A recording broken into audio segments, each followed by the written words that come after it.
live here in New York City. It's Monday, December 12th. I'm Jamie Erdahl. It's Kyle Brandt, Peter Schrager, Jason McCourty. You guys, I honestly thought we could have still been talking about Baker Mayfield. Yeah. This morning. We could, but there was a lot of football also played yesterday. Kind of a bummer about the New York teams, though, eh? Yeah, we'll see. Still hanging around. Yeah. At least we have Brock Purdy, right? At least we have Brock Purdy. From Baker to Brock. It's time for the lead block. Time for the lead block. That was a poem, and I didn't mean to do it. Here is the Sunday Night Football game. What you missed while you were watching White Lotus. No names mentioned. Dolphins, Chargers. Watched White Lotus. What? I watched it. Who's that, Jason or Peter? That's Peter. Peter, how was it? The best finale I've seen in decades. All right. Was it as good as Mike Williams doing toe drag swag in the back? Decades, Peter.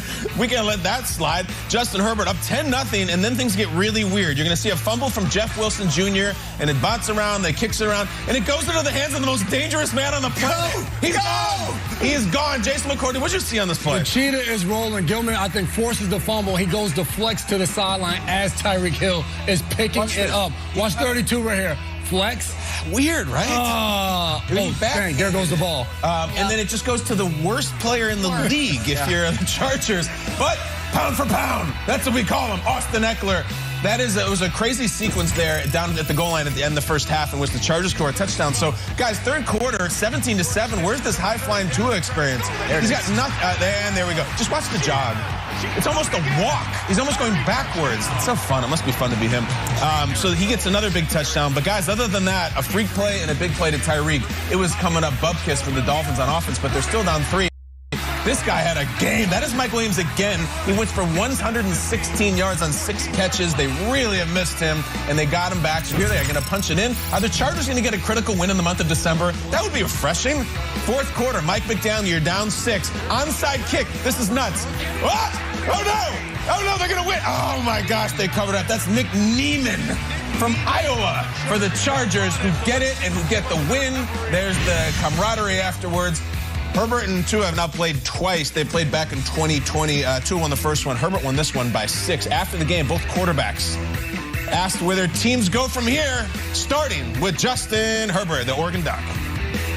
We got to keep going. You know, if we want to get to where we want to go, you know, it starts tomorrow. It starts with watching the film, fixing our mistakes, looking at what we did well and correcting that. And, you know, I think there is a lot of football left to be played. We're going to get some guys healthy, get some guys back. So just got to keep rolling. I think this is just another opportunity for us as a team, you know, to face this and look at it head on and learn from it. There's no other way that you can go around it. We'll look at it straight in the eye and see what we can learn from this. And we got to turn the page quick because we're playing a really good team next week as well. Indeed, the AFC is all locked up, but here is a look at the playoff picture as it stands with one game left to play in Week 14, which does have a lot to do this evening. Monday Night Football, Patriots are playing. The Dolphins are in the 6th spot right now. Chargers with the 7 seed. But with the win tonight, the Patriots, of course, could move out of. Guys, here's the debut. Lurking. I love it. Lurking on the right-hand side. Divisional leaders on your left. Wild card. On Friday, Good Morning Football decided as a show. It looks amazing. Teams with playoff implications, as they hang in the balance, they are no longer in the hunt. They are lurking. Damn right. Lurking. It fits. It works. Right. We adopted it, and we move forward with teams that are lurking. The Chargers, maybe you could qualify them as such, although right now they are in the wild card column. What do we make of that big win last night? Justin Herbert, the defense, lot to say about LA. You know, it's this thing that we built up, like Tua versus Herbert and Tua versus Herbert. And the Tua apologists, if you will say, you know, he's had the better season and Herbert can't win the big game. The Herbert apologists, if you will, say, well, he's objectively the better quarterback if you watch football. Look at him throw a football. Sure. Last night, it wasn't about Tua or Herbert because it was all about Herbert when it mattered. I thought Justin Herbert silenced a lot of critics. This is the pass of the night for me. This is across his body. Yes, it's a great Mike Williams catch. But for Herbert to be able to roll out and throw the ball 60 yards in the air across his body is something that not a lot of quarterbacks can do. And then in the clutch, here we go. Big third down here. And, you know, Tirico and Collinsworth are basically falling out of their chairs on these third down passes. Then the big 2nd and 7 here. Tirico's like, what a seed it is. It's a missile out of his hand. and he gets them in field goal range, and he puts them up 2 scores, and he's able to put the game away. He's had these drives before. He had one against the Eagles last year. He's had big fourth quarters before, but I felt like he needed it on national TV again just to show everybody, like, yes, I can do this when it matters most. And to put that stamp on, I am one of those top guys. Last night he was one of those top guys, and yesterday of all the quarterbacks in football, Justin Herbert might have had the clutchest fourth quarter and also might have had some of the best throws. I think he's in the conversation. Now the Chargers are firmly in the playoff conversation, and it's because of their quarterback. Yeah, they're in the wild card spot. And it seems like every time he's on national TV and we watch him, he does something just entertaining, makes some type of wild throw. And I'm going to kind of look at the other side of it, because for Tua in this Miami offense, it was just bad. And you got to give the Chargers defense a lot of credit. They were playing with a lot of guys banged up, and they found a way to go out there and dominate Miami on the offensive side of the ball. They talked about after the game, Staley did, hey, we weren't just going to play zone and let fast guys run through it. He said they can run, and the truth of the matter is you're not as fast as them when you line up. We wanted to get in their face and challenge them, and that's what the Chargers did. They played man coverage. They played press at the line of scrimmage. They were physical with Tyreek Hill. They were physical with Jalen Waddle, and they forced them to say, you know what,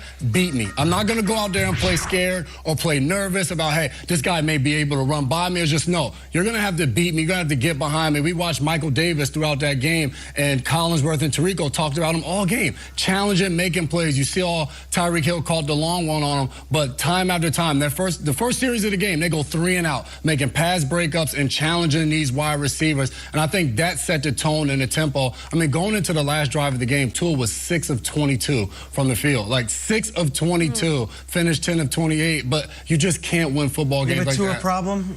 Right now it is. I mean, you watched last week versus San Francisco, and you say, you know what? This 49ers defense is just unreal. Like, we understand it. And then you watched last night versus the Chargers defense that is not unreal. They're banged up. They're missing 6 starters from the beginning of the season on the defensive side of the ball, ranked at the bottom half of every defensive statistic. And they dominated Miami's offense. So I think there is concern right now, especially with them playing Buffalo this week. Yeah, it's a lot of a fun game to watch for a bunch of reasons. I like seeing Herbert actually do something of substance. A lot of it is just sugar with him. It's fun, and that's really talented, but it was fun to see him blossom like a white lotus, like right in front of him. It was beautiful. Tua, here's the deal with Tua. Tua's not going to win the MVP. That's over. It's done. 2 bad losses in a row, one of them on national television. It's not going to happen. If they care about that, it's not going to happen. This imaginary redraft thing that we do with he and Herbert, that was not a good night for that. It looked really good for Herbert. And especially with the Chargers have been really bad recently on defense, and they had a couple key guys out. It was a night that Tua was supposed to show out. In the third quarter, Jason was pointing out some of the stats. He was 3 for 17 for 25 yards. In a big game down the stretch, this December time. And their reward now, they fly back from California to Florida. Jay, they probably landed a few hours ago and like zombies get back to their homes.